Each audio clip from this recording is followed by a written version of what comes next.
Alright, we have one final update to do, and that is the M&P 2.0 5-inch 9mm. ND. I'm just playing. We've got, Jesus Christ, I can't talk. We've got about 3,000 rounds through this gun right here. And so far, there's been 3 malfunctions. So let's get that out of the way. What happened with them? Well, one of them was an actual dud. I've never run into that in my life. I had a dud from Winchester, shocker.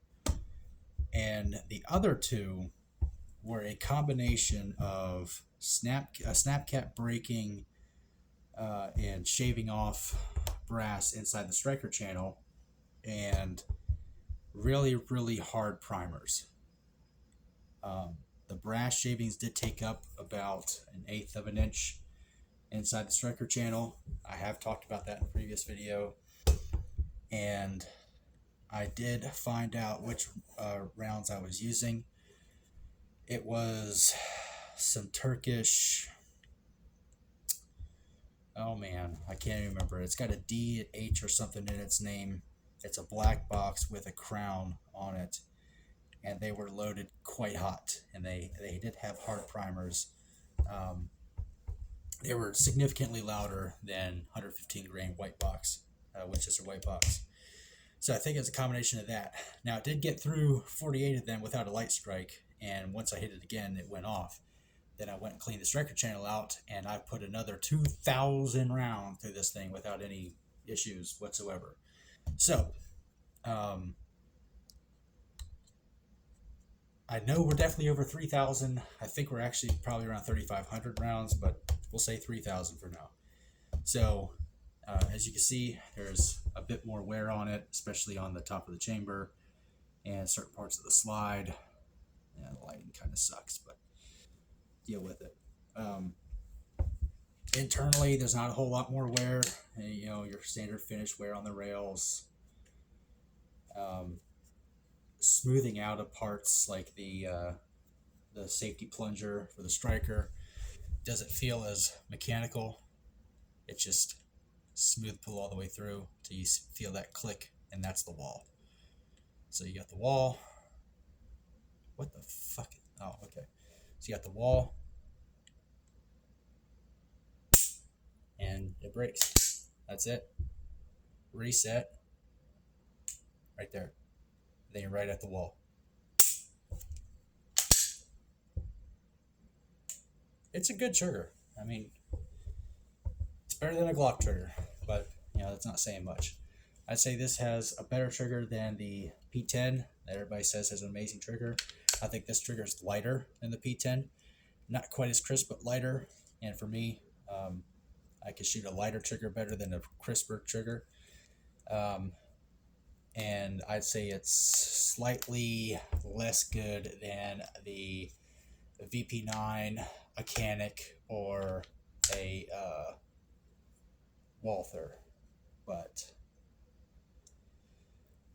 I'd say it's up there with a stock striker fired trigger. It's better than a P320 trigger, that's for sure. And this gun also won't shoot you in the dick.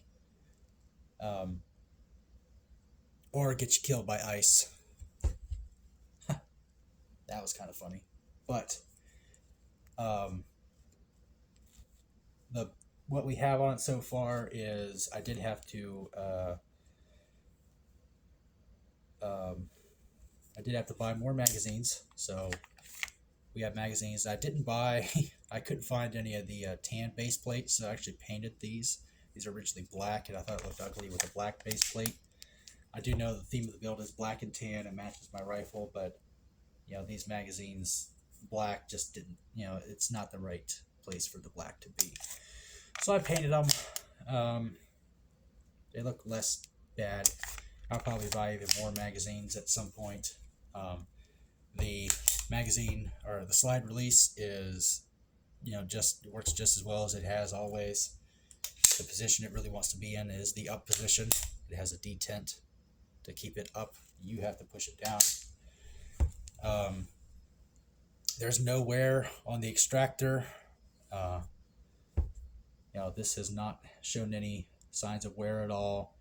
Um, the barrel has the rifling is the same. There's no sign of wear on the rifling. No damage to the crown.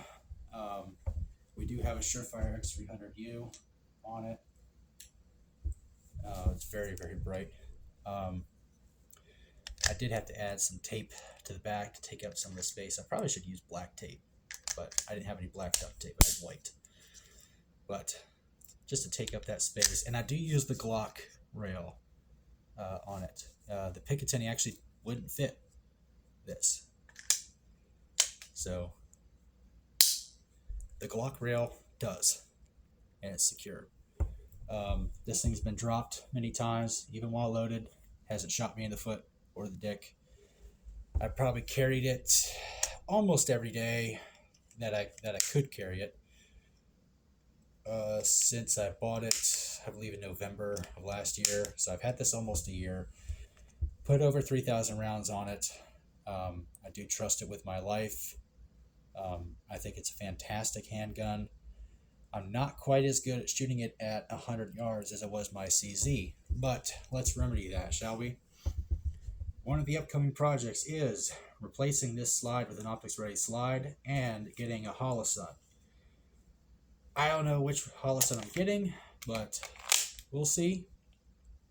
PSA has an exclusive right now on a 407C X2 or whatever. That is like $149. What a freaking great! I mean, it's half off. But we'll see about any sales or whatnot. I think most things from Holosun are at this point good to go. I'm not dropping money on a fucking RMR. You're nuts. I can't afford that. Considering I also have other upcoming projects. Yeah.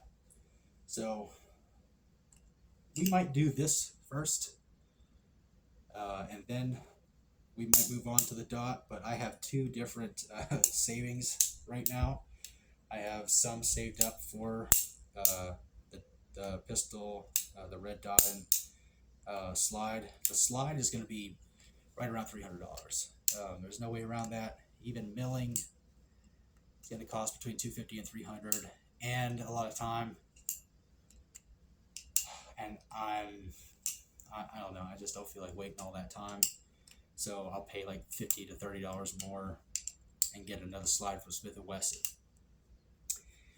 This might cost me less than $200. So I might delay the red dot on the M&P just a little bit and get an SBR. But until then, this is the last that we will see for a while for the M&P. If anything changes about its reliability or anything breaks, obviously there will be an update where I'll be extremely upset. But